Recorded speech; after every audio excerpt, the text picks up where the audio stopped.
संत सीताराम बाबा यांच्या पुण्यतिथीच्या निमित्तानं सीताराम गडावरती मठाधिपती हरिभक्त परायण महालिंग महाराज यांच्या आधिपत्याखाली आणि त्यांच्या सांगता कीर्तनानं अखंड हरिनाम सप्ताहाचं काल्याचं कीर्तन पार पडलं।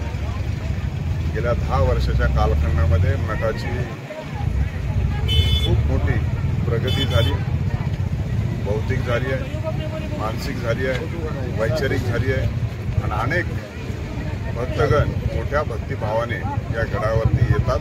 बाबांच्या प्रती श्रद्धा आणि निष्ठा ठेवून आपलं जीवनचरित्र चांगल्या पद्धतीचं आनंदमयी व्हावं या संदर्भामध्ये पूजा अर्चा करतात, त्यांच्या चरणावरती माथा ठेवतात आणि दिवसेंदिवस ही लोकांना त्याच्या माध्यमातून एक चांगली मानसिकता आणि भूमिका तयार झाल्यामुळं भक्तगण मोठ्या प्रमाणात या गडाची विकासाची मुहूर्तमेढ मी या जिल्ह्याचा पालकमंत्री आणि विभागाचा आमदार असल्या कारणाने मोठ्या प्रमाणामध्ये निधी आणला।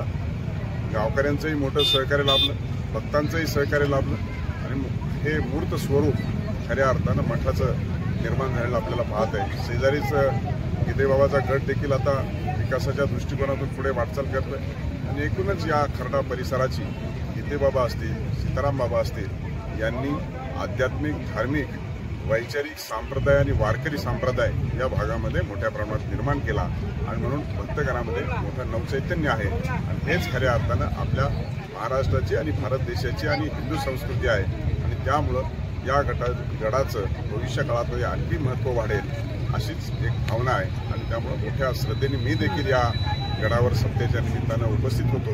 बाबांचा जो काही त्याची अनुभूती मला देखील आलेली आहे आणि म्हणून असे अनेक भक्तजण या ठिकाणी येतात। मी बाबांच्या प्रती मनपूर्वक भावना आणि आदर त्यांच्या प्रती वाहतो आणि माझं बोलणं थांबवतो। रामकृष्ण हरी।